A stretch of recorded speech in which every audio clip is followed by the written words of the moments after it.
Okay, we've turned on the streaming. Everything is good. We're here for our Community Benefits Agreement virtual public meeting. Today, I have listed as present at the meeting, Jesse Lofton of CORE, Lou Moy with CBTU, Yafet.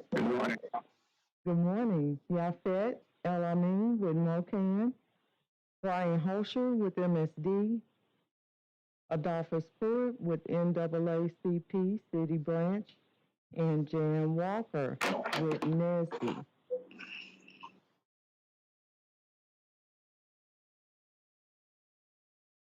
We did not receive, I'm going off of our agenda, we did not receive any public comments or questions that should be read into the record. And next, I will ask for, let me stop for a moment. We have another signatory being admitted to the meeting. Susan Sneed is now being admitted to the meeting. Susan is representing MCU. I'm here. Okay, good morning. Good afternoon, Susan. Welcome to the CBA meeting. Next, I'll ask for approval of the October 30th, 2019 meeting minutes. I had attached that information with your meeting materials. So I'll have a motion for approval of those minutes.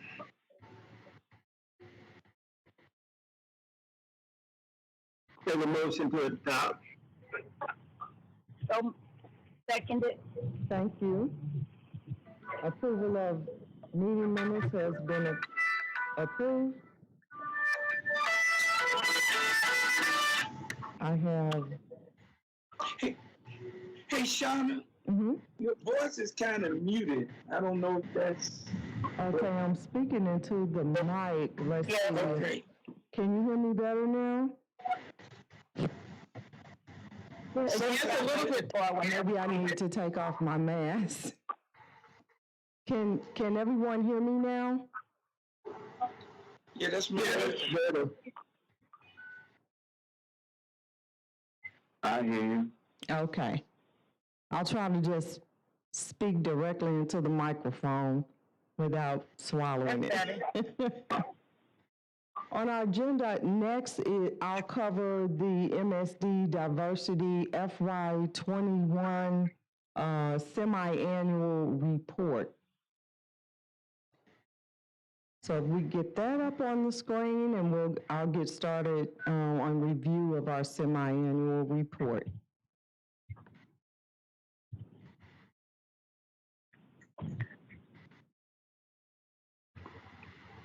You can go to the next page. So for our semi-annual report, today's report contains results for the first and second quarters of our current fiscal year that goes from July 1st, 2020 through December 31st, 2020 of this fiscal year. The information that's being reported on involves our capital programs, small contractor programs, and other diversity programs, along with the status of the current disparity study that's currently underway. So I'll get started. Next.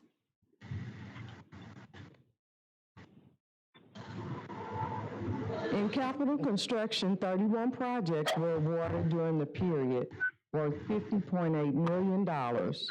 28 of those projects were non-building sewer construction projects with the subcontractor roles of the 17% MBE African American participation.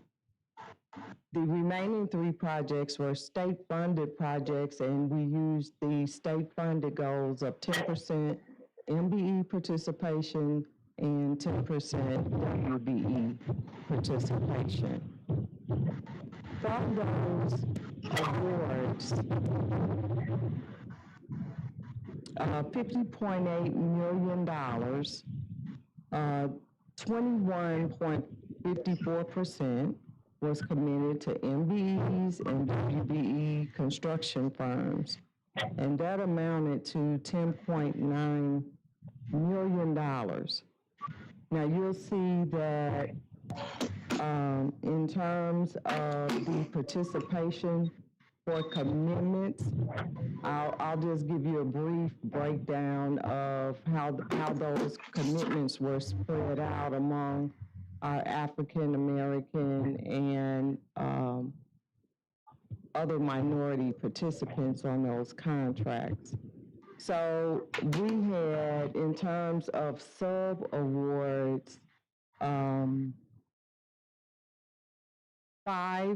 African American, 1 Native American, and 6 women were awarded participation in terms of the commitments.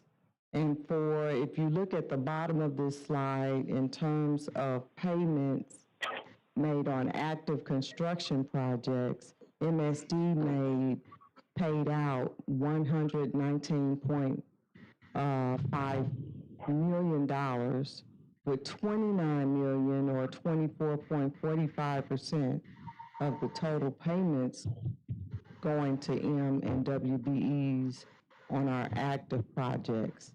The number of active projects, it's not on this slide, but there were 256 active projects during that contract period that were paid on. Next, we'll go to the next slide, and I'll cover our workforce participation on our active contracts during that period. So on the left side, you'll see what our goals are for our building and non-building construction projects, and they are 30% minorities, 7% women, and 40% for apprentices that are used on our MSD projects. And for the state-funded projects, we follow the state of Missouri goals at 14.7% minority and 6.9% women participation on those construction projects. I will also add that on the workforce side, for the building and non-building construction projects, the goals kick in for workforce at $500,000, but if the contracts are funded through state funds, those workforce goals kick in at $10,000. So on the right side of this slide is our actual participation that took place on 126 total active construction projects that were working during that period of time.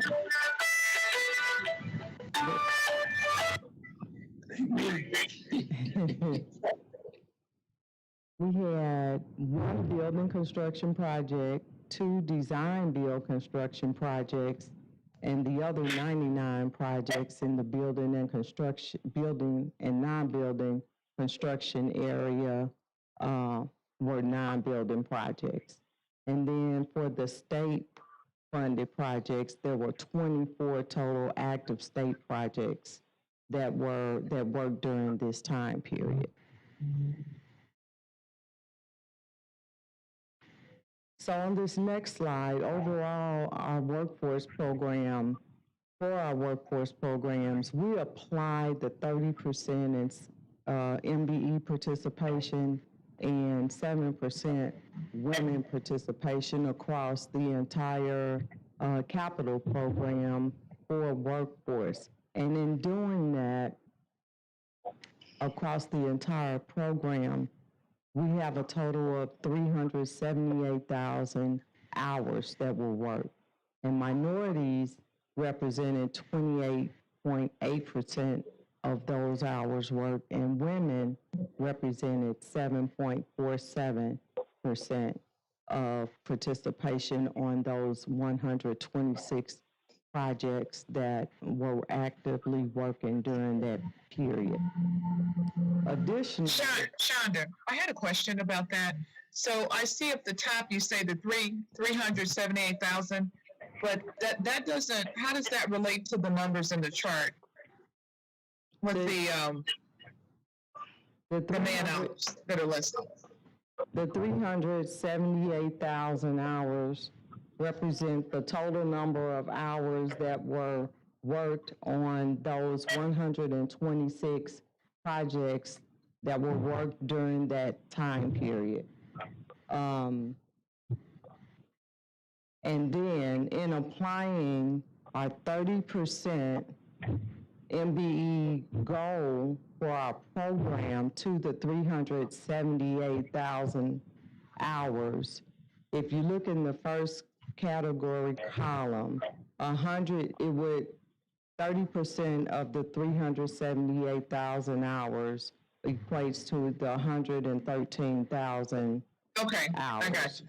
Okay. And same thing with the women participation. Did they clear it up? And then, and then the 106, 2295, that's different hours than the 113,000. So the actual minority hours worked was the 106,000. And the difference between meeting that 30% goal at 113,000 was a shortfall of the 7,293 hours. Okay. And that Great, thank you. Okay. That equates to the 28.08% total participation. And of course, as I said, we strive to reach the 30% on our program. So there was a slight shortfall of participation for meeting that 30%. And then in the women, yes. Yeah, if I can ask a question on the workforce. So one, clearly our local participation for females availability, I don't even think it's at 4%. So the ability for MSD job to exceed the female goal of 7% is definitely commendable. I do want to ask, you're welcome. I do want to ask a couple of questions. One, I'd like to kind of get some clarification as to why we are not achieving the minority and what you feel are the greatest challenges in meeting the minority goal. And then I'd like to know if we are if we are tracking by minority group, because somehow, and I might be off in the race specific area. So did we not have any race specific workforce goals, or was it only race specific business goals? There's race-specific, great questions. There's race-specific goals for the subcontracting business side. The minority sides count all race categories. And we do track the participation for the ethnicity information on the workforce side. It's just not, we have the details available, but from a reporting standpoint, it's just not contained on this slide information. I will also say that we had, as you can see in the previous slide, those 24 state-funded projects with the 14.7% minority and 6.9%. So goals on them. However, in this case, we are applying our 30% goal across the entire program. So I think we see a slight reduction in some of the minority hours due to us having those state-funded projects. Okay, so basically, on the state-funded project, you took the lower Department of Labor workforce goals and using those as the goals instead of choosing a higher goal. Correct. Okay. But So, you all are choosing the higher goal. Correct. Okay. so, I'm not quite understanding, I don't know if I heard clearly. You're saying that the state goals are the reason for not meeting the 30%?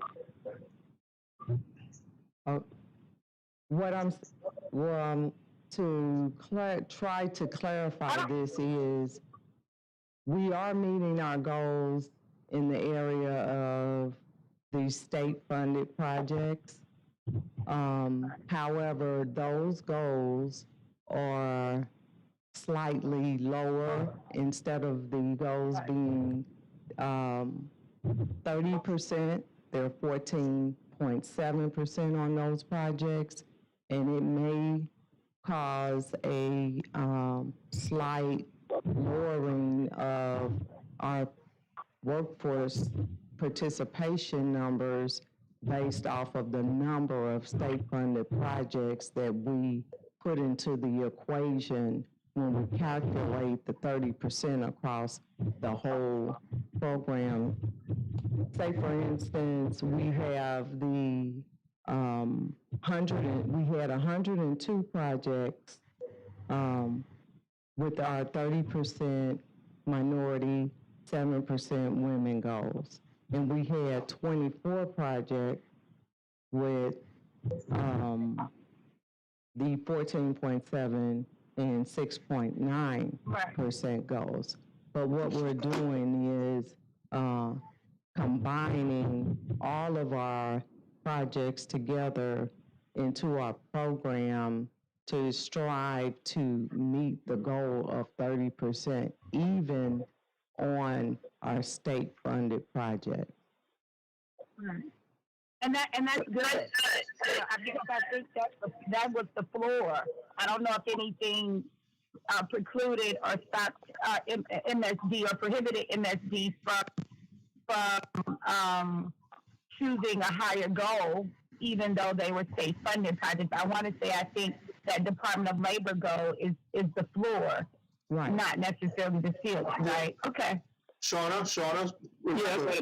we do have a legal interpretation that we follow either one program or the other. And that by mixing goals between programs somebody could easily claim that we have a program that has no justification. So I know it's been a while since we reviewed this, but Yeah. we've had two legal determinations that we use one program or the other. We can't, for lack of a better word, cherry pick from one to the other and add them together. So that's the reason we're using one program versus the other. For instance, in the state program,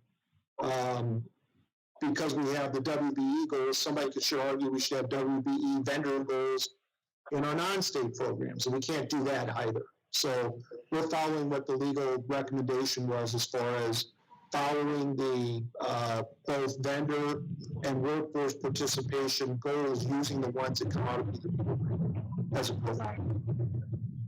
But to that, Brian, and I can appreciate the legality of it, but you also have a disparity study there showing that there's an underutilization of minority people in the workforce. So, I mean, I'm glad to see that MSD chose to defer to the higher goal, because you know that there is a disparity as it relates to your own study with the availability and utilization of minority people. So I understand the legal piece of that, and in this particular instance, we can support the legal, but also support the need to diversify our projects, provide opportunities for more minorities to get into the workforce, and satisfy clearly what the disparity study showed was a disparity in the underutilization of people of color on those projects.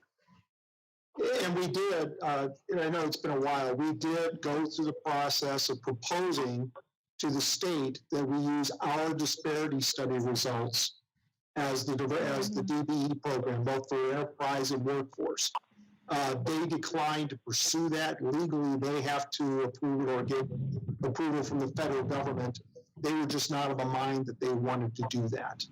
And so we again, based on legal recommendations beyond that, we're going to use the solid data we have, whether it's the state-funded or the locally funded programs. If the state would allow us, we would have no problem using our program results on state-funded projects, but the state's unwilling to consider our data and make a recommendation to the federal government. Hey, So can we find out who that is with the state, what state agency or department that is, so that we can try to advocate for the inclusion of more minority workers? Okay. And we can do, it's been a while since we last checked. I think it was I 3 kind years. of remember a little bit about it, Brian. I just kind of remember sharing something with So you. we'll approach it again. Do understand we are going to have then, I suspect, pushback from women-owned businesses. We'll have pushbacks from minority businesses who are not African-American. And we'll go through that process as well. But let me go back and check and see what the process was. And we can bring that out as to, I suspect our contacts now may be different than what were before. But we'll go through and we can provide the information as to what the process is again. hey, Brian, just so I understand, a little bit of clarity and it may help out. When you said you use it across the board, what I'm hearing is that at the state level, the state goals, the contractor is only obligated to meet the state goal, but are you asking that they exceed it if they can, or I'm trying to understand? We're providing them the goals that are appropriate for whichever program. If it's a state-funded project, we're requiring them to meet the state-funded goals. Yeah. If it's ours, is there a suggestion we'd like you to use more? I'm not sure what weight that would carry in a contract, so we don't put that in the contracts. And they understand what our goals are. I think Shauna, kind of showed what was there. I think, what is it, Shauna? 20% of our jobs have the 14.7% workforce. Sure. And one time we did actually try and combine those and say, okay, if you take the two, our goal is 27.74, and we said the heck with that. We're just going to compare it to what our localized goals are that came out of the study. I got it. So trying to go back to where we had that slash. I just want to make sure I understand. Is it safe to say that on the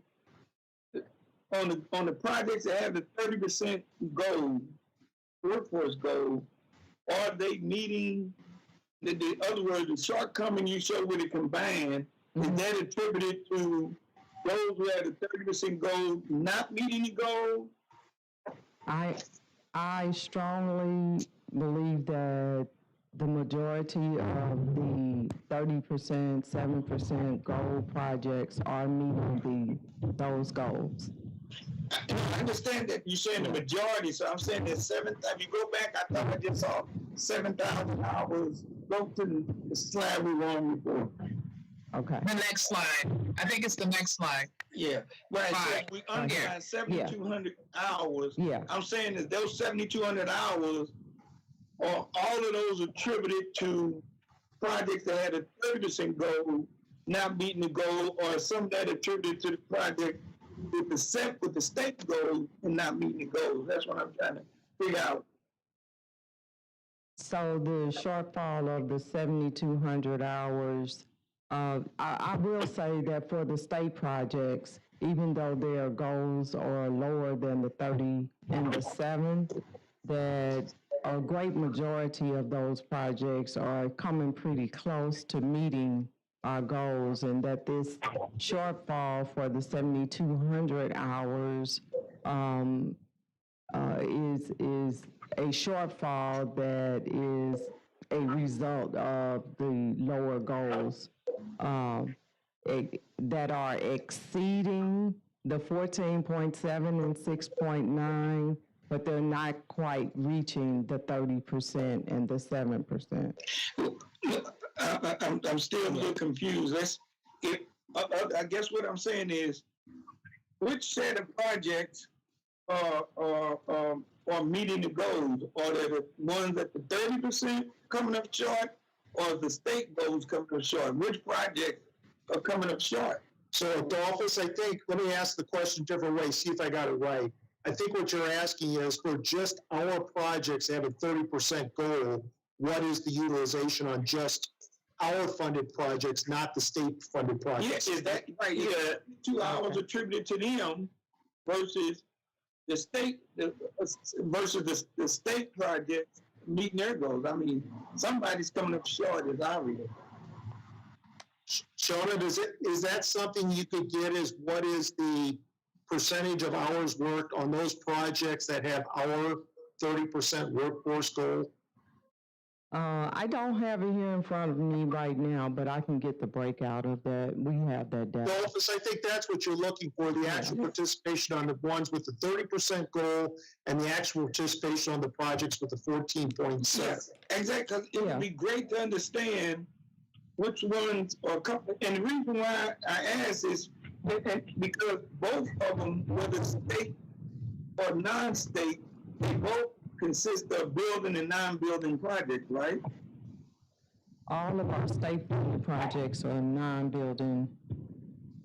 And so I guess what I'm saying is that if somebody who has the 30% goal is meeting their goal on non-building, and then somebody who has the lower goal, state goals, is not meeting their goal on non-building, it would be interesting to know how can somebody meet double the amount of goals on the same sort of project. Okay, so the information that I will gather and come back to you with is a breakout of MSD's building and non-building program versus the state-funded program in terms of the projects that are meeting or falling short of meeting their goals. Right. And give the totals, Shauna. Give the totals for the ones that are funded under our program. Correct. And percentage, and the totals of the ones that are funded under the state program. Mm-hmm. Give those totals as well. Right, so we can know what set of projects are being attributed to coming up short. And so the other question is, and those who coming up short, what are the consequences? I don't know if are there, or what happens when they come up short. When you on the workforce side, I think what we've done so far is issue warnings to the contractors for falling short of meeting workforce goals, as well as to evaluate the contractors, and it would also affect the result of their annual evaluations that they receive to continue to be pre-qualified as an MSD contractor. And it would be great to understand if the same contractors are the ones who are coming up short on those goals. If they're consistently short. And that is, yes, and that is something that is evaluated annually for the contractors. We evaluate their meeting their participation goals in both utilization and workforce at the end of each project. And then again, those evaluations are applied to their annual application to continue to be a pre-qualified contractor. And I guess sort of last on this subject, has any contractors lost, based on your annual review, have you had a sanction, or has any contractor lost the ability to gain work from MSD since the last evaluation, annual evaluation? No, not to my knowledge. No one has lost a pre-qualification that they sought on an annual basis. Not So this far, past every, year. I just want to make sure, so far, at every annual review so far to date, no one has lost their pre-qualification due to their lack of performance, whether it's workforce or contracting. I believe we have issued some restrictions in terms of bidding, but I have to go back and see what the result of the most recent annual evaluations were. All right, and then on this 40% total minority and women apprenticeship, and they exceeded the hours by 11,000 hours. I just want to make sure those apprentices are all minority or and female apprentice, right? Is that what this means? So of the total apprentice hours worked, what we're saying is the hours worked, the apprentice hours for minorities and women represent that 29,979 hours.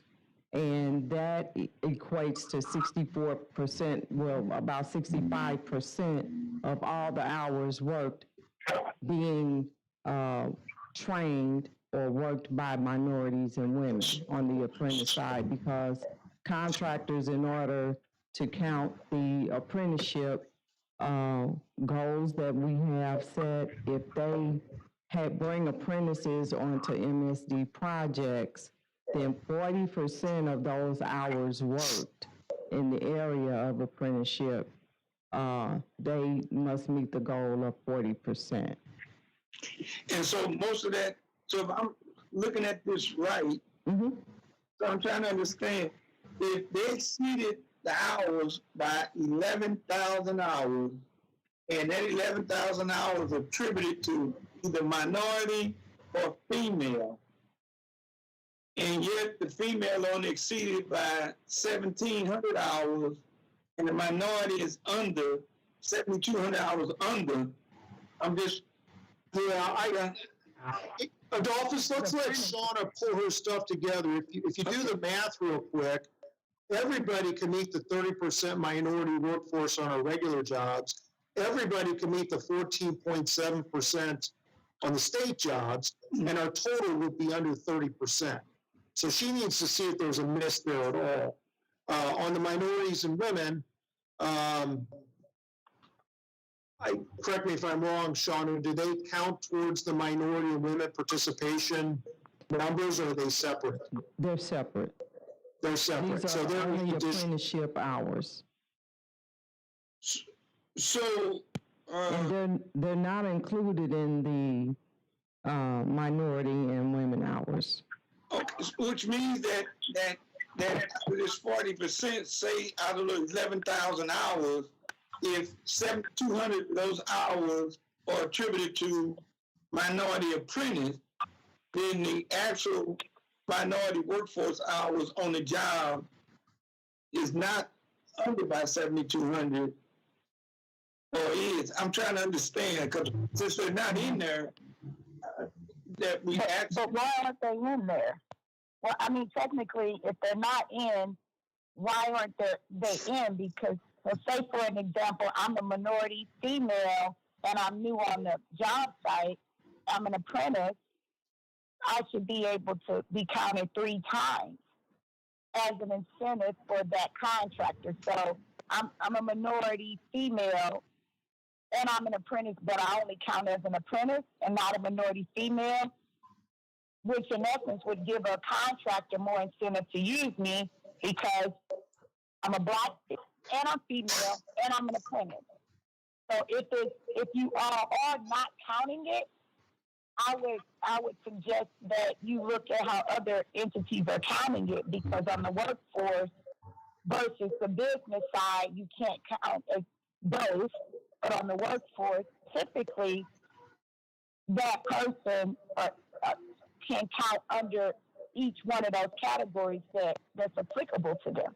Yeah, Okay. yeah, Maybe, Real quick, my only issue was, I don't want it looks as if a contractor may not be performing, say, with the women and minority goals, simply because they can't count the hours if that woman or minority is in the apprenticeship status. That's right. But if they were able to also count them as being in That's right. apprenticeship status and count them for whether they're minority and women, then in essence, this 11,000 hours exceeded wipes out this under number, don't it? Wouldn't it? let- So it depends on how it breaks out. Yeah, I mean, right. It was, right, if 7,200 hours of this 11,000 were minority workers on the job, even though they was apprentice, technically we're not under. Oh, I see what you're saying. okay, Yeah. Yeah. So, Let me- let me back up. let me back up. The 29,979 hours, we just, what we tried to do here is break out the actual number of hours worked by the apprentice, Okay. okay? Okay, that makes sense. Which is included in our workforce, the total number of our workforce hours. Okay. Okay, got it. Okay, I'm glad to hear Yeah. that. So Okay. it is in the 106 Yeah. and the 28. Okay, okay. Okay. Yeah, I was going to say. Hey, Shauna, the other way, they'd have to hire two people instead of one. Maybe it's better the other way. Right, right. I'm just Right. joking. I'm just kidding, so. Right, Brian, no, that sounds like a good recommendation. So, right. I, So we got that cleared up.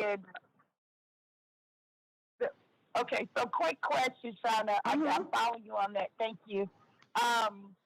The $500,000, I guess, minimum for the contract. And maybe you or Brian could refresh my memory. How did that get to become our floor?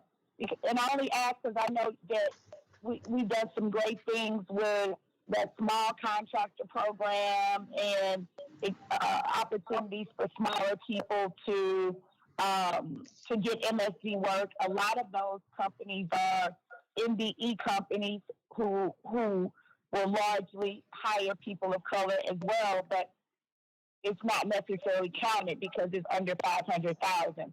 Was that the disparity study recommendation or one that MSD just decided to use as a threshold? I want to say it came forth through the disparity study, but I'll have to verify that for you. Okay. Okay, that's fine. And I don't know if Brian remembered because I know there were some that, we didn't necessarily agree on when we were going over things. But I didn't know if that one stood out as this was just the floor at the beginning that we thought to be representative of more work. And I'm quite sure this is where this is the threshold that our program had prior to the disparity study. And when we had the 2012 disparity study, and right now I'll talk about it a little later going through the update of that. But this is the threshold that we started with now for on the utilization side. Our goals kick in on our programs at 50,000. Right. But I'll check that out for you and come back with a response. Hey, Shauna, before we move on, I just want to comment. I am somewhat elated though about the apprenticeship number. So that means that we really are getting some fresh blood into the contracting business, and hopefully we can keep them in there long enough to make journeyman status. But it really speaks well for the fact that somebody is bringing them in, and I just hope we can keep that work up. In the office, just seeing Shauna's work through Bud, I would tell you probably that apprentice goal was one of the big reasons we got from that 6% to 7% women. Shauna, correct me if I'm wrong. Yeah. Those folks were gobbled up every time we had a class, and that may be one of the reasons you finally met that woman goal. Yes, Yeah. that definitely contributed to our number of us being able to reach the 7%. I think as of last year, we saw us reach that 7% at the end of 2019. So, yeah, a lot of those women were quickly snapped up by MSD contractors.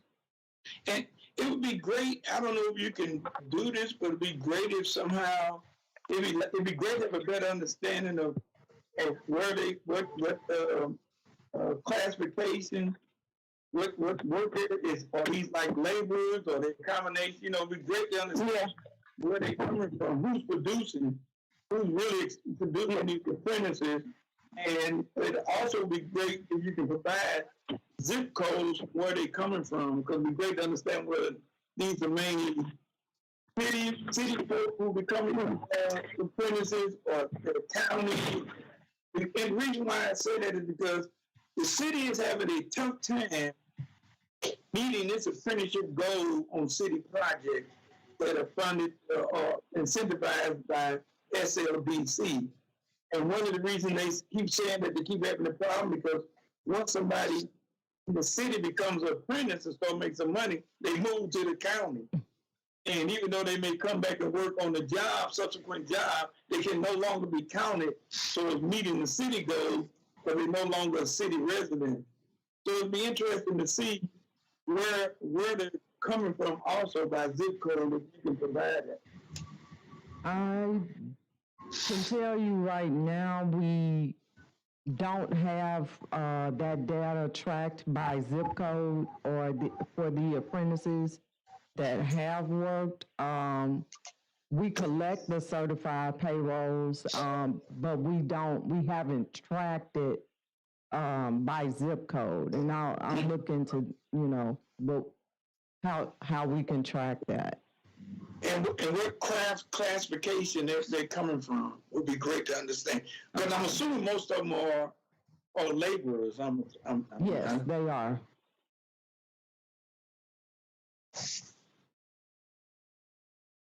Okay. Any more questions on our workforce or utilization before I move on to the design side?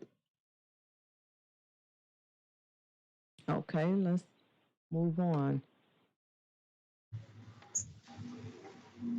So in the area of design, there were 5 design contract awards totaling $5 million, with 63.4% of the total spend committed to MWBEs.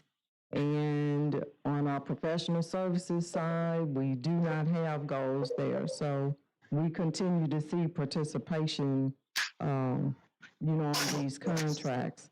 So MBEs received $2.6 million or 52.9% of the awards, and WBEs received $513,000 or 10.14% in project commitments.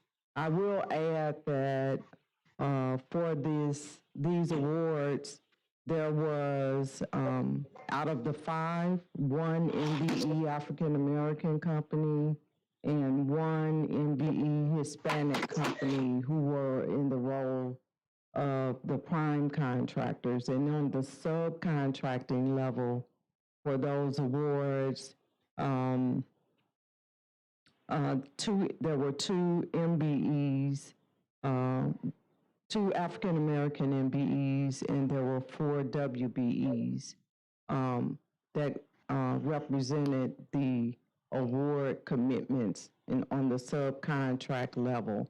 Now you see a total of 63.4%, and that total represents both the prime and the sub awards on those contracts in terms of dollar amounts. So did I lose my mic? I lost my mic. Hello?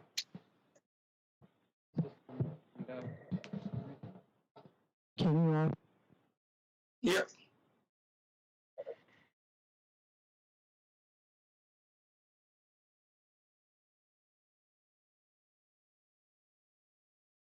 We can hear you, Shauna.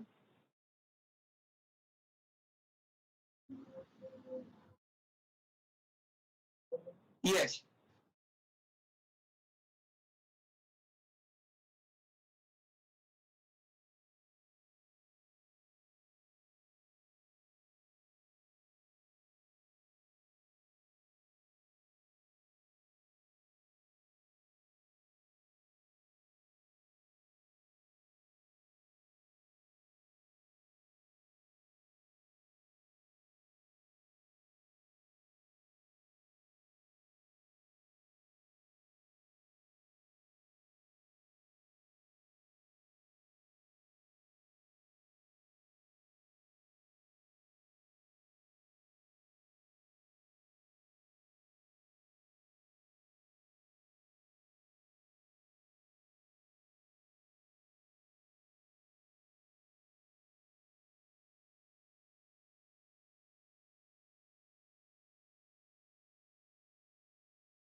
Okay. Sorry about that. Let's see, where did I leave off? Um, so I was saying that there were six sub awards. Two were African American MBEs and four were WBEs on the subcontracting side. And with payments, 42.56% in payments on professional services contracts were made to diverse companies totaling $6.7 million. MBEs received $5 million or 32.29%, and WBEs received $1.6 million or 10% of the project funds during that time frame. And those payments were made on 72 active contracts. during that time period. So if you take a look on the left in terms of the local office workforce for design projects, and the design project goals also workforce goals also start at $500,000.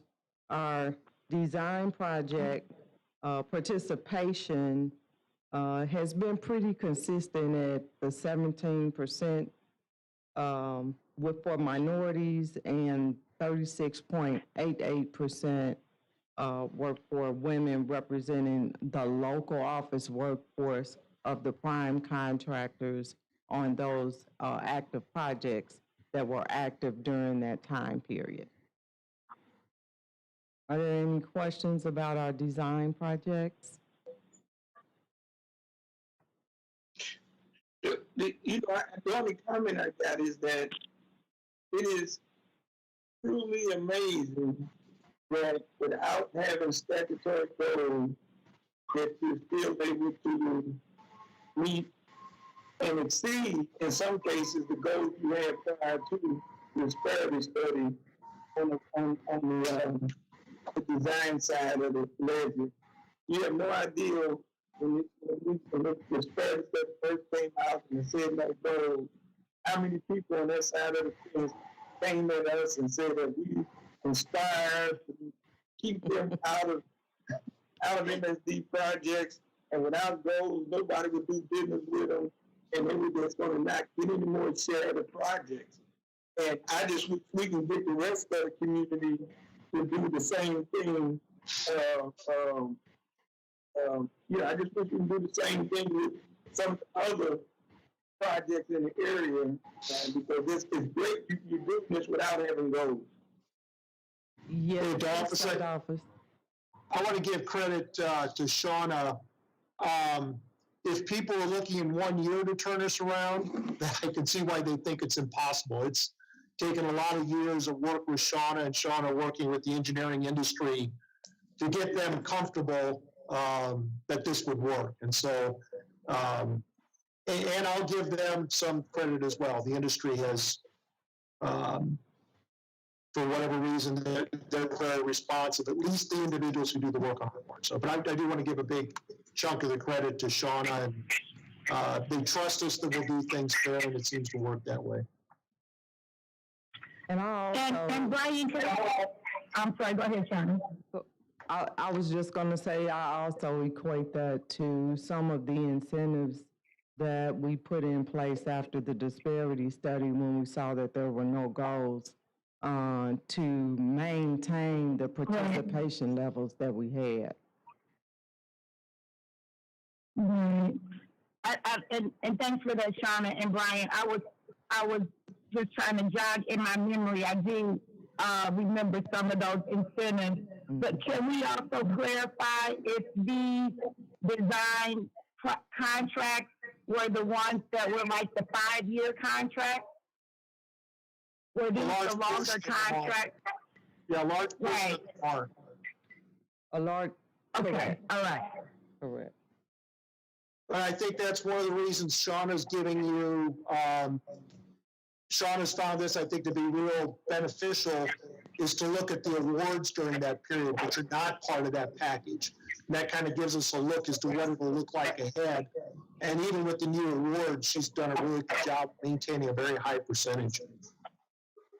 Got it.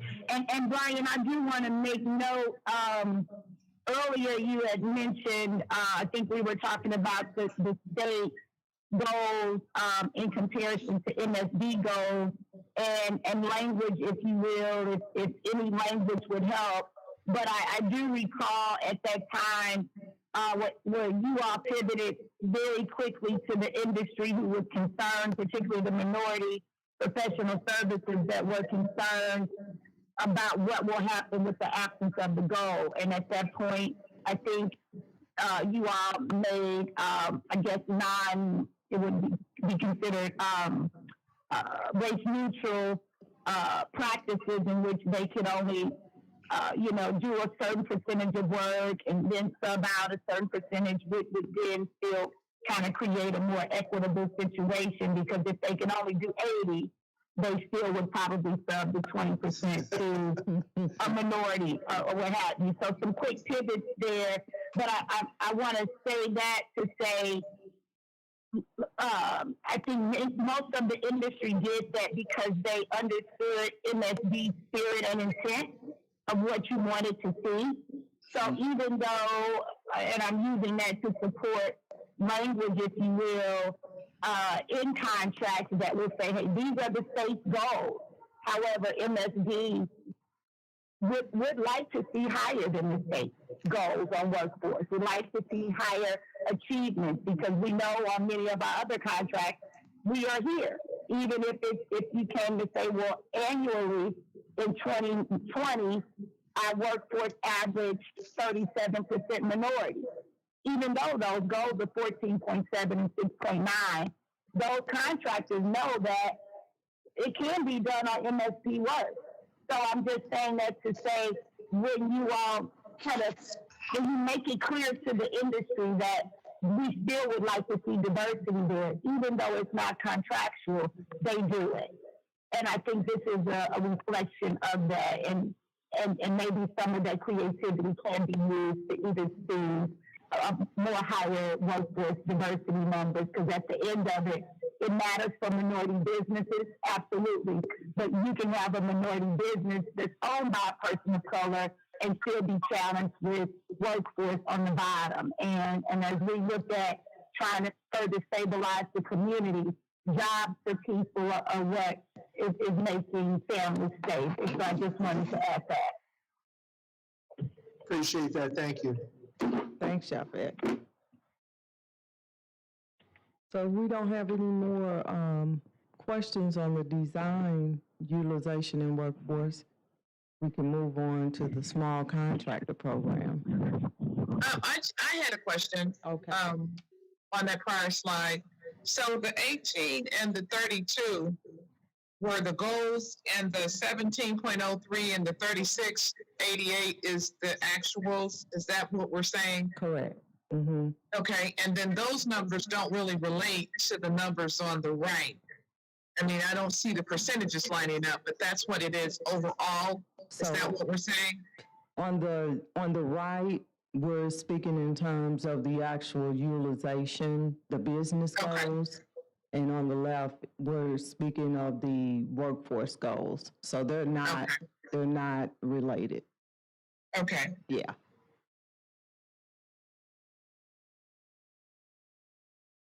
Good. Thank you.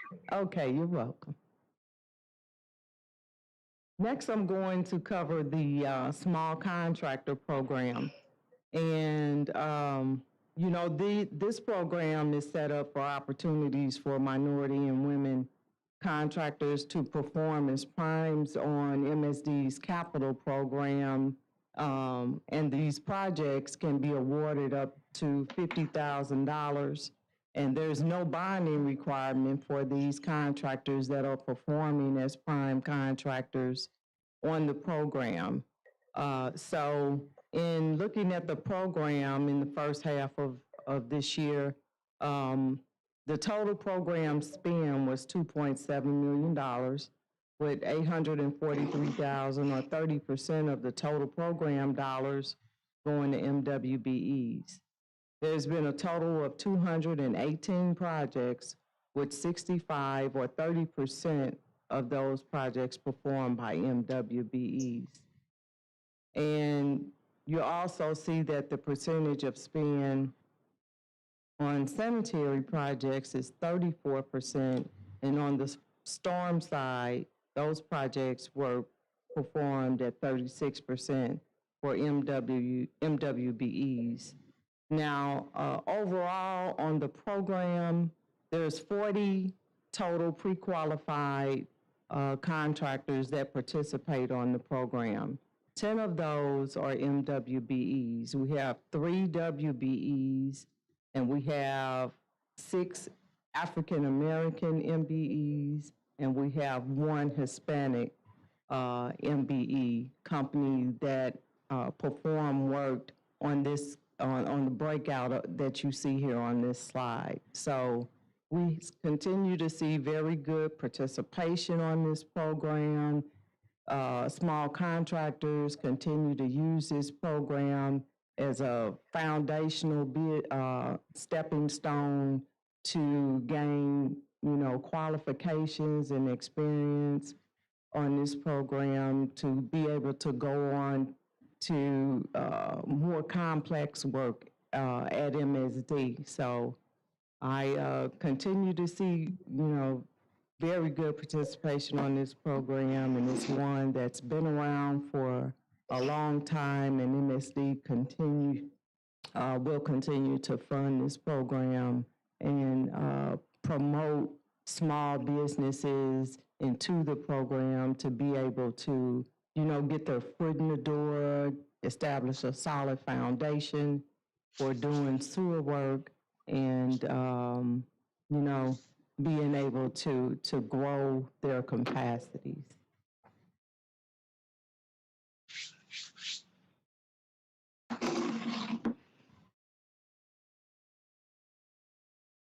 Sean, I have a question. Yeah. Are we seeing any of those small businesses going to the point where they can get higher, larger projects as a result of the experience that they're getting? Yes, we see that quite a bit here at MSD. So the contractors that initially come in on this program generally start with very limited experience in doing the type of work that MSD does, and we all know that that's sewer work is kind of a specialized niche in the construction industry. So what I've seen in the many years that I've been here is that they start out on the small contractor program, and then they start performing as subcontractors for the pre-qualified prime contractors on the deep sewer program. And then from there, they move on to get pre-qualified themselves on doing sewer construction projects. Say, for instance, they'll get pre-qualified first to do sewer work up to $50,000 on the small contractor program, and then they'll apply to be pre-qualified up to $100,000 or $200,000 on up to $500,000.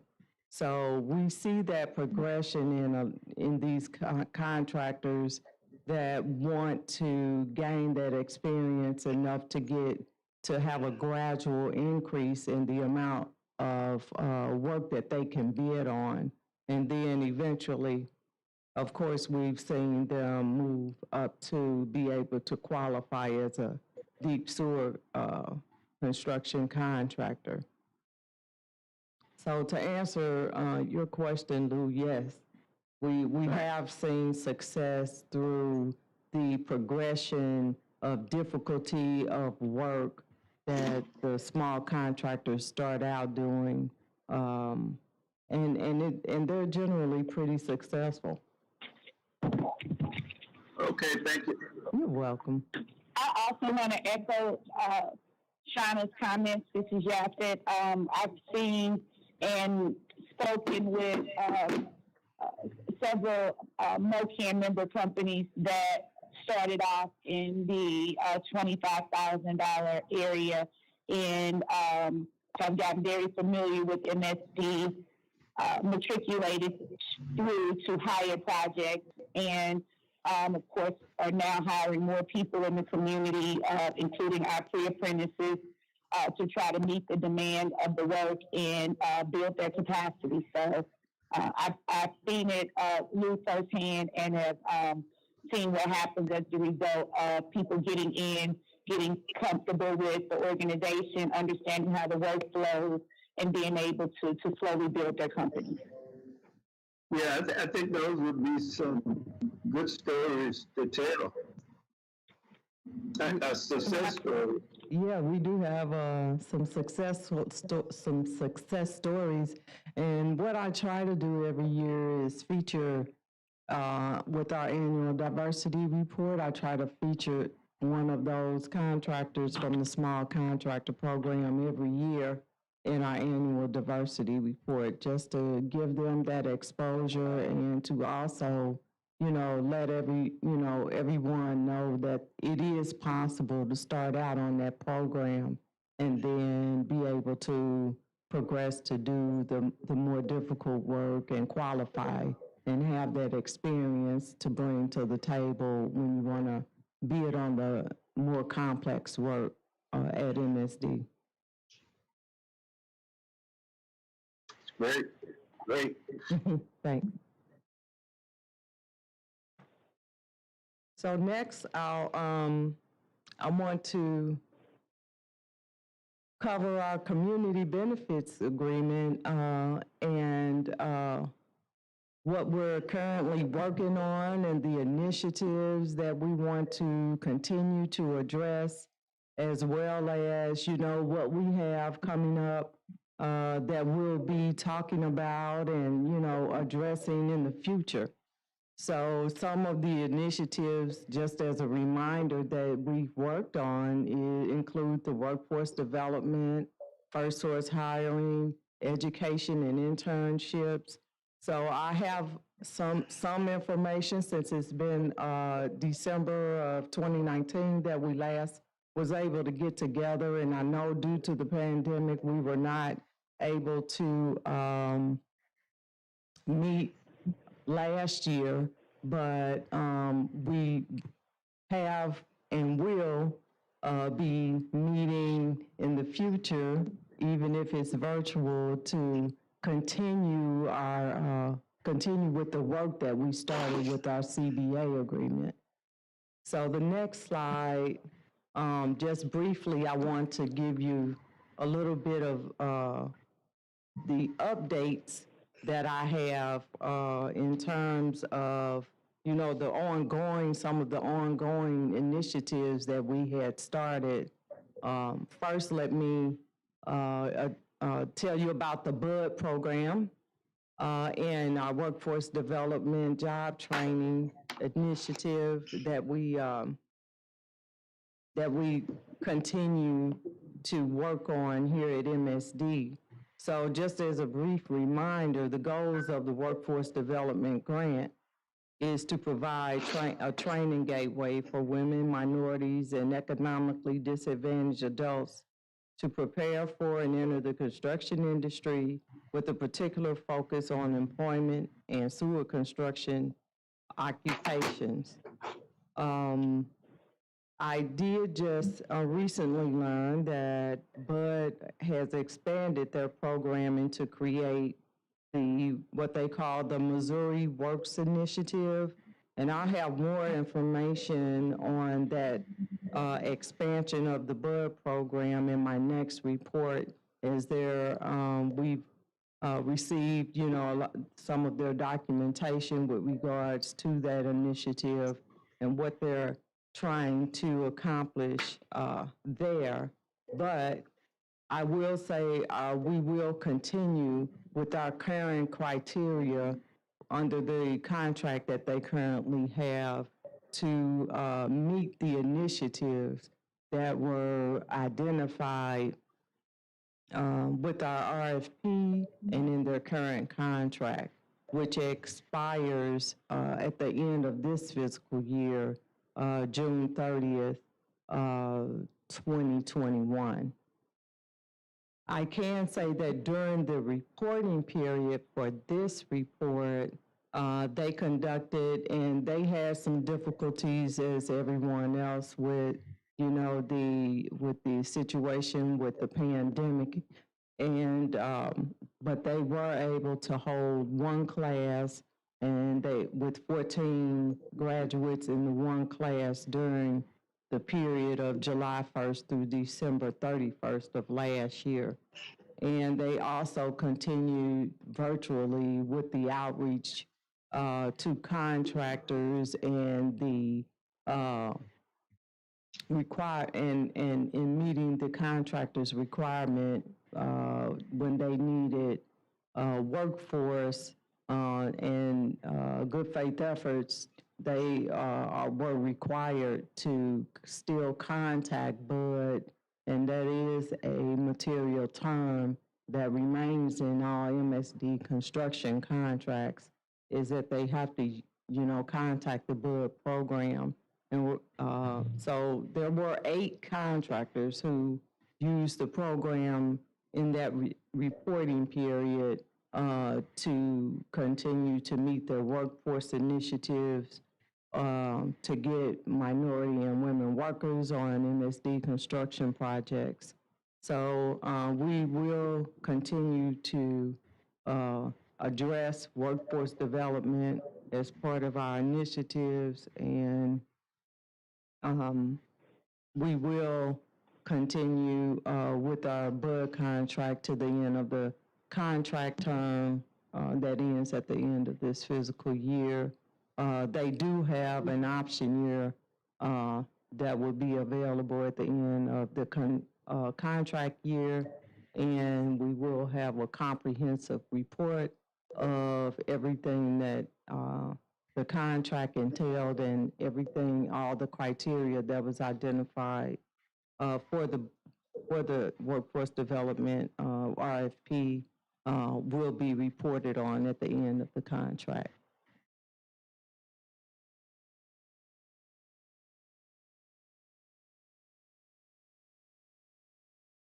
So, do you want me to move on, or any questions? I don't have any. Okay.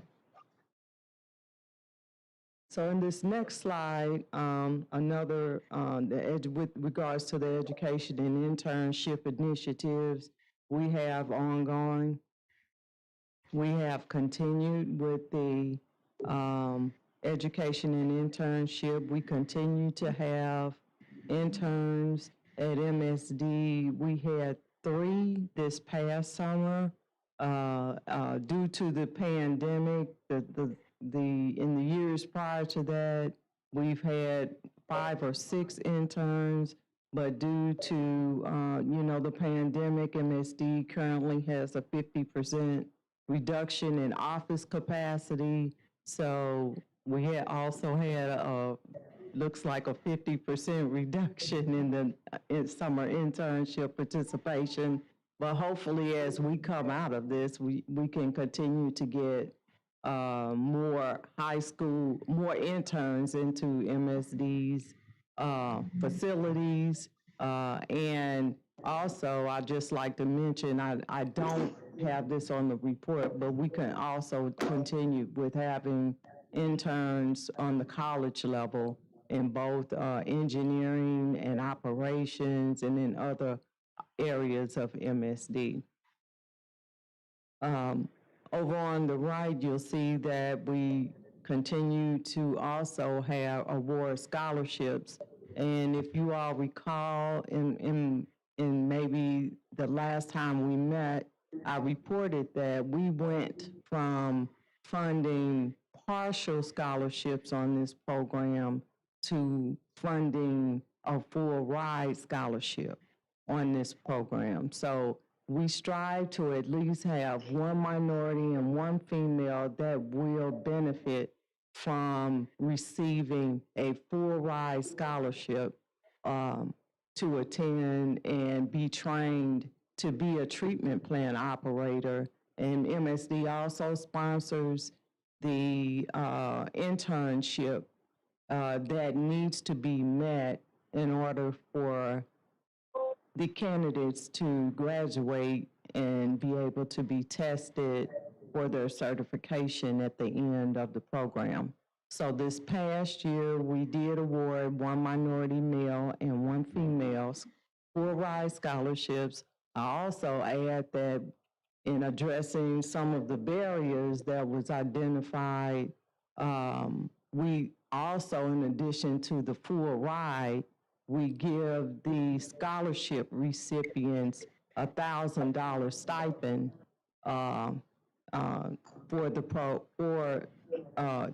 to assist in addressing some of the barriers such as transportation or other, things that they may have identified as barriers to attending the program. So we've had really good success for the last 2 years doing this, and we plan to continue to do it for this next upcoming school year.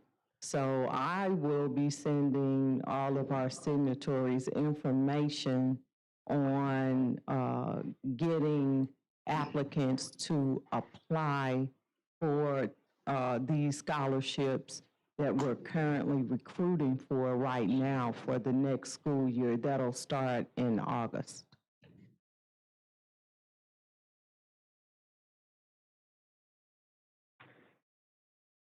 Anyone have questions? And then, so moving on is my final slide, which is to update you on where we are with the disparity study update. So the remaining disparity timeline we have is to have the full analysis completed by the end of this month. As with this timeline, we've experienced some setbacks with the pandemic, with the, in terms of the schedule, and but we're moving forward. We're getting the results of this next study update. We want it to be a full and complete update. So the draft of the final disparity study update, I'm anticipating that to be completed by the end of May. And then we'll be providing comments on the draft to the consultant and get that finalized by June. We're hoping to wrap all of this up by the end of this fiscal year and be able to issue the final disparity study report at the beginning of our next fiscal year that starts July 1st. So what we plan to do is, once we have that finalized, we're going to present it, of course, to our board, and we'll begin a campaign to communicate the results to the public and to all stakeholders. I'll most likely bring the report to the CBA signatory group in one of our scheduled meetings. And then I plan to generate an implementation plan on implementing the results of the disparity study based off of, what we receive once we go out and give the information and get feedback from the public. So this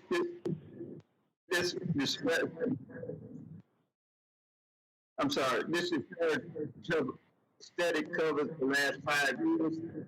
The study covers, so our last study ended, the date went through December 2012. This study starts 2013 and goes through 2017, is the analysis of the data of those contracts that were active during that period. Okay. Okay. Mm-hmm.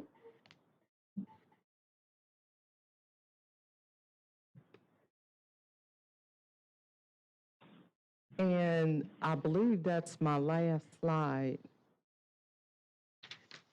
Hey, Brian, I got a quick question.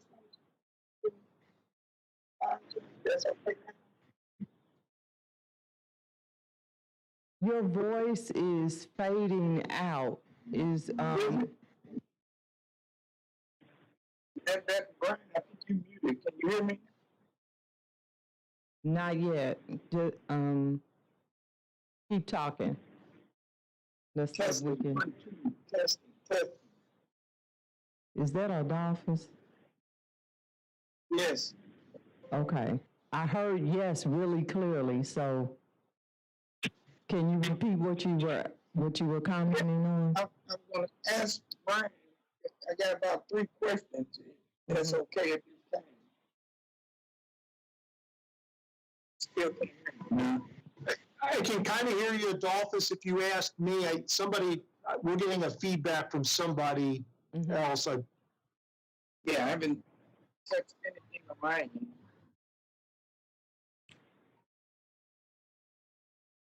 Brian, if you can hear Adolphus, I can't hear him. Can you? Go ahead and speak, Adolphus.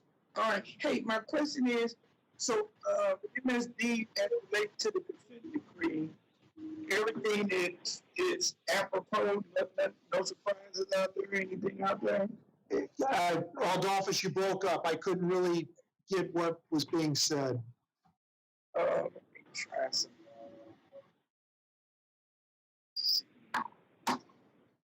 On the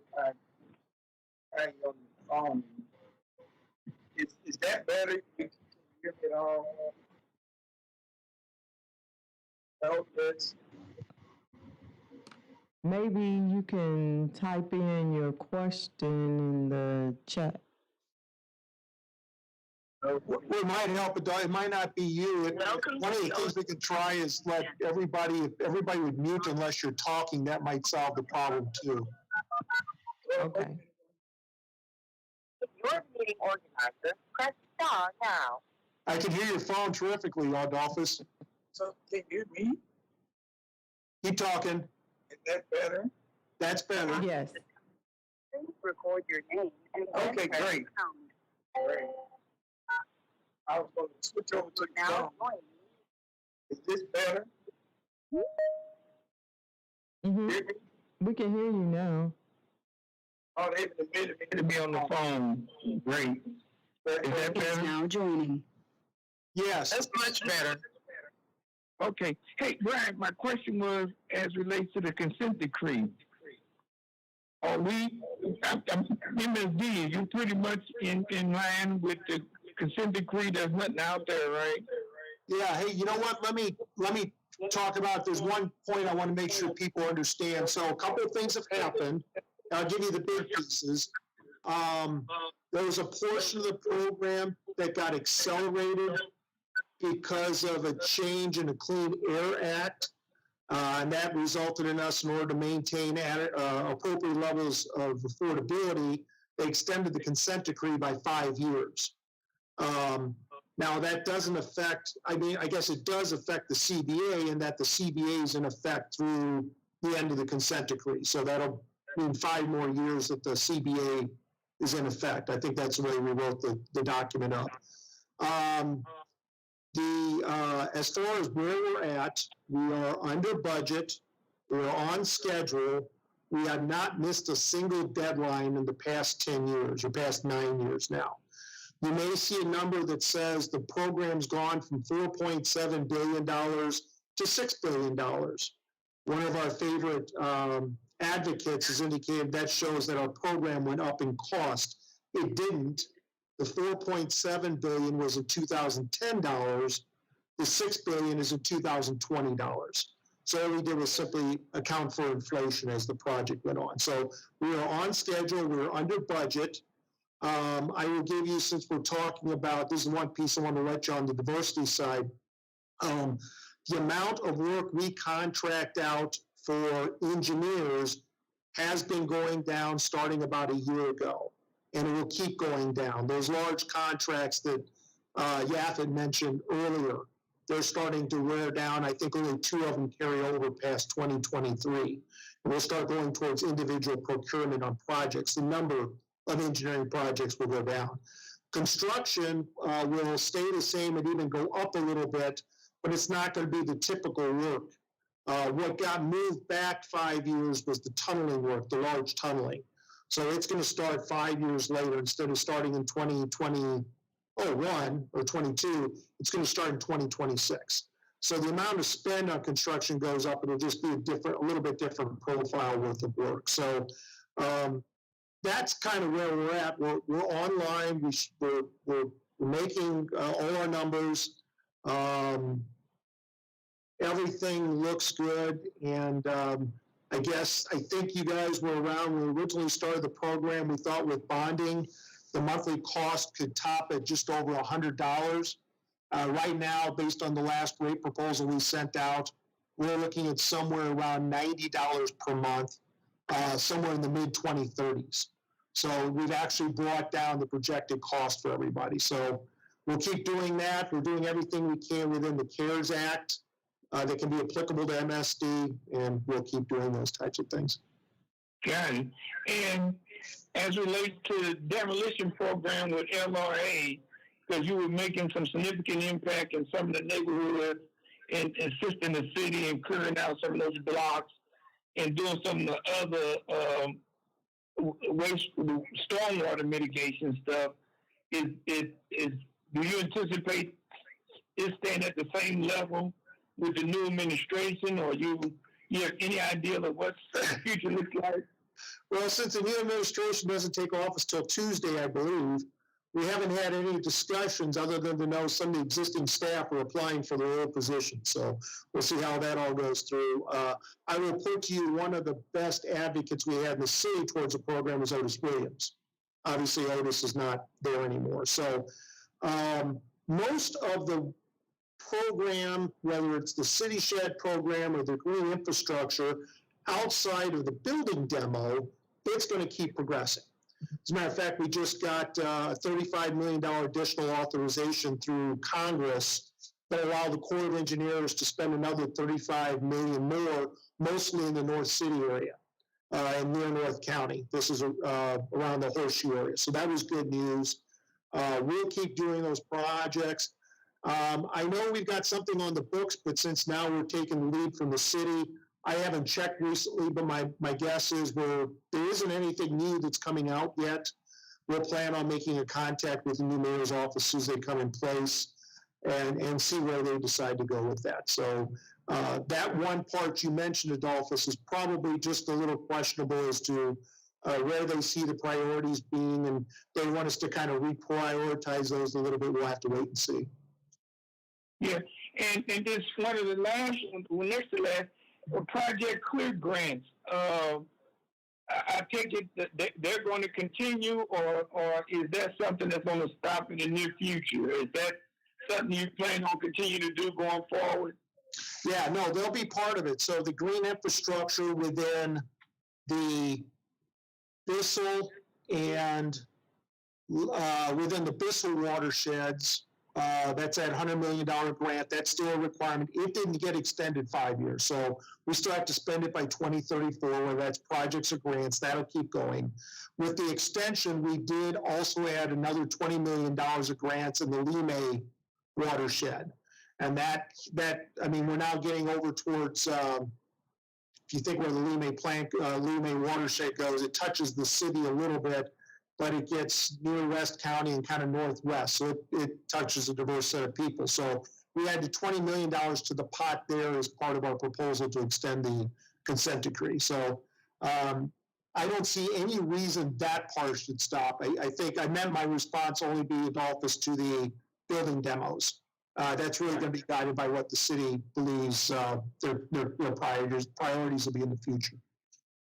And then the last piece, and I think Lou mentioned it a little bit when we were talking about the small contractors, about some good success stories. You know, when the buying issues came about, some folks would call us and say, you know, why MSD asking for all this money and this and that, and then they always ask about diversity, and we always tell them, hey, we think from a participation standpoint, MSD is doing what it said it was going to do. And you know, we're pretty much satisfied as moving in the right direction. So I guess my greater question is why can't we work in conjunction with you guys and maybe document historically what's been going on, some of the goals have been, the things have been met, maybe even talk about some of these success stories where we actually be more, if possible, a little bit more aggressive in putting out the story of what's being done and what's happening. And another reason why I think it'd be a good tool as relates to us when we start talking to the folks on the private side, that meeting goals and having a robust equity program is not a detriment. That, you know, we got people doing it every day, and I always point to the work that's going on in MSD when I make that statement. So I mean, I'll leave, Sean and I will talk about that, Adolphus. I don't disagree. We could do something more as far as providing a document that could be used by a lot of people for a lot of things. So, and kind of better document that. Shauna has been tracking some. We'll take that into account. I will let you know, as far as area-wide, we have been, County Chairman Days has been back to us, asked us some questions. I feel like this is the third administration we've given diversity advice to, so we'll go through this again. Shauna is going to be presenting information so she understands where we are. I will tell you, we've got a commitment, fortunately, from a lot of the same industry members who have helped us be successful in the past, that they would back on that. And I think County Executive Page understands that that's beneficial to him, both the contractors, the engineers, as well as the CBA members. He knows who those all are, and he's looking to try and leverage that. I don't know what will come out of this, but the 2030 jobs program, an effort that I know, Adolphus, you particularly have been speaking to me about for about 15 years, if you can make something like that work. We've been last approached by Washington University, who wants to do a hub program. I think Chancellor Martin is much more attuned to something like that than Chancellor Wrighton was. And they're trying to put something together and provide a central hub of information that's really, I think, would be one of the keys to making the 2030 jobs plan coming out of greater STL work. So we're communicating with them, trying to see what information we can provide. We guarantee we participate if they move forward. So I know I'm expanding on the issue you brought up. We do need to consider doing that, but I'll let you know we're participating in the other places wherever we possibly can as well. Good. And so I guess as a closing on my part, Sean is going to break down those goals for us, give us some ideas of who's doing what as relates to state versus non-state, and we can anticipate on getting a little bit more information about these companies as relates to the annual review. If the companies are being pre-qualified, and if not, they're being restricted, and just some good idea of what's going on there. And it'd be great to get a better understanding of what Bud is doing. It'd be great to get I don't know if there's a program breakdown and some other stuff. It'd be great to get a better understanding of what that is. I mean, those are the three things I'm looking for. I can't speak for everybody else, but those are the things that I want to make sure I recap and reiterate that I think I'd like to see. Yes, Adolphus, I have your notes for the deliverables for those things that you requested. And Shauna, this is Yaphet. Along the areas of the breakdown, is there, I do recall we used to get information, it kind of spelled out what companies. I know in your report, you just listed numbers of companies. So, I mean, as you break it down, is there any particular reason, anything that prohibits you all from outlining who the firms are? We keep the, semi-annual and annual reports at a high level, but in terms of the actual breakdowns of information, we still report, we report monthly payments, monthly on our website. We still have the quarterly reports of workforce and utilization that's on our website. So we keep those pretty up. So basically, we need to go back to those. Yeah, and I can point you in the direction of specific contractor information. We list all the names of the contractors, their projects, what they're being paid on a monthly basis. Well, I'm just looking, like, for example, if that one question was asked about companies that, may not be making the goals. What was the recommendation? So it'll be an annual review. However, it would be great to see who's doing it, who's not doing it. If the bulk of the hours are going for, 3 or 4 companies versus smaller, firms, 15 to 20 firms. So I'm just trying to determine, to kind of see in a more micro, what you're reporting in a more macro. Okay, I'll take a look at getting that information as well. Whatever's easiest for you. I don't want to create any more work, though. Okay, thanks. I had a question regarding the statement about the work for the engineering aspect of it was going down. I know, I think Brian has said that the numbers are down now, and so I was trying to get more understanding of what it is that you were referring to. So Jan, and I think I was talking to Dolph, I was trying to, in general, where the program's going. So a large part, the largest part of the design effort was in meeting a 2023 goal to eliminate 85% of the overflows in the separate sewer system. That's a very engineering-heavy type activity compared to dollars. It's easements, you're going through people's backyards, you're making 18-inch sewers into 24-inch sewers, that type of stuff. 85% of that work is supposed to be done by 2023, and we're on schedule to meet that goal. After that, and that was the primary focus of those large watershed contracts. I think I mentioned Yaffa, I mentioned those earlier. The ones where a bunch of the dollars were coming through. So that's going to start dropping off as scheduled. The ones with the tunnels will stay on. What's going to happen in the future, especially around the tunneling contracts, these projects are going to be much larger. So you're going to see a reduction. Now, you're going to see an increase in activity on the construction side.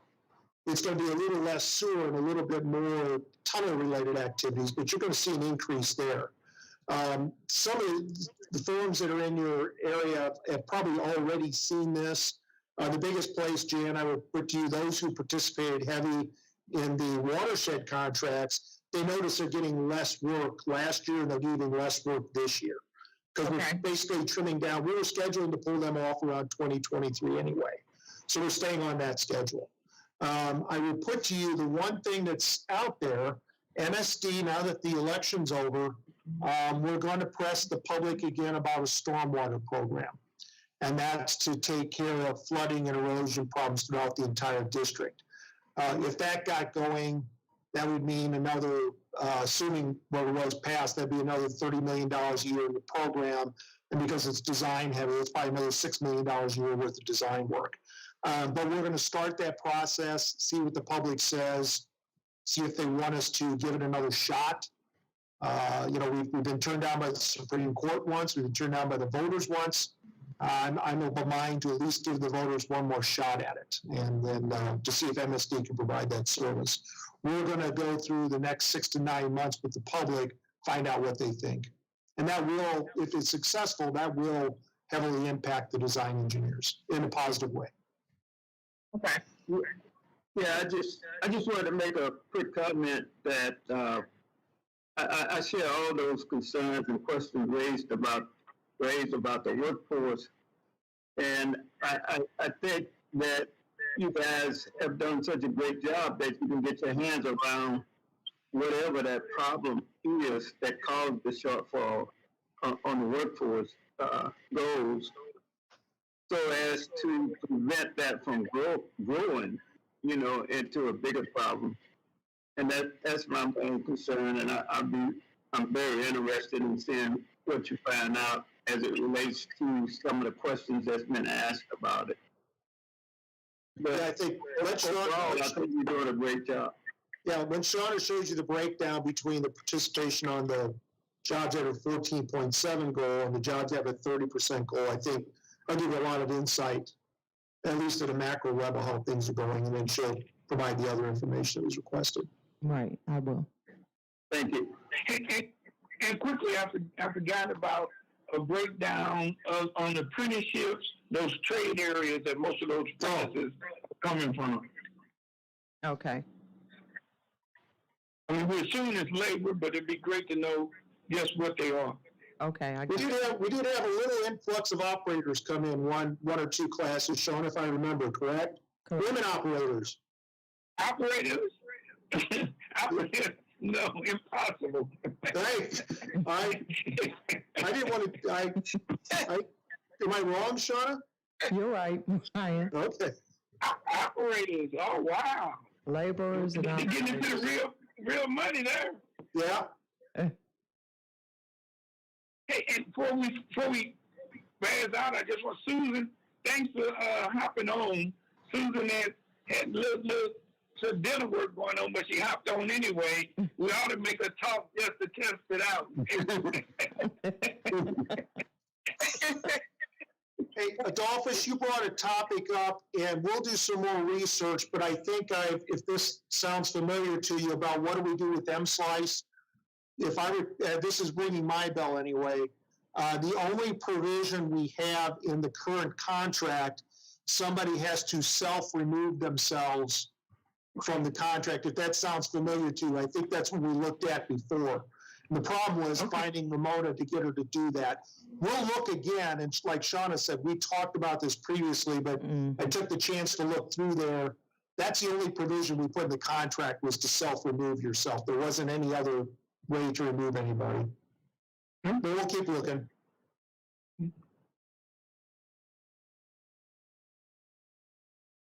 I think we can move to close. Yes, we can. I will, or whoever. We can, just item number 5, new business. We'll be looking at in our next meeting. We'll get that scheduled, and when we do, we'll definitely be bringing the disparity study results to you in the way of reporting to you what those results are. And then I believe that will give us an opportunity to discuss our future initiatives with regards to our first horse hiring program. So everybody that's on here, if you guys don't mind, Shauna will be contacting you the next time we think that it's key to get together. Both the disparity study will be done, but we think it's right after she has her annual report done for participation for last fiscal year. Shauna, you'll get a hold of Adolphus. Are you still the person to make the first contact with? Yeah, we will coordinate. Okay, great. And with that, we can move for adjournment. Make a motion for adjourn. Okay, Second. thank you. Motion is moved and second. We are adjourned. I'd like to thank everyone for joining us. My laptop battery died, so you can't see me anymore, but thanks a lot, and I really enjoyed having our meeting again. Adolphus, should I call you right away? Yes, be great, Brian. Okay, I will do that. Okay, have a great Thank you, everyone. weekend, everyone.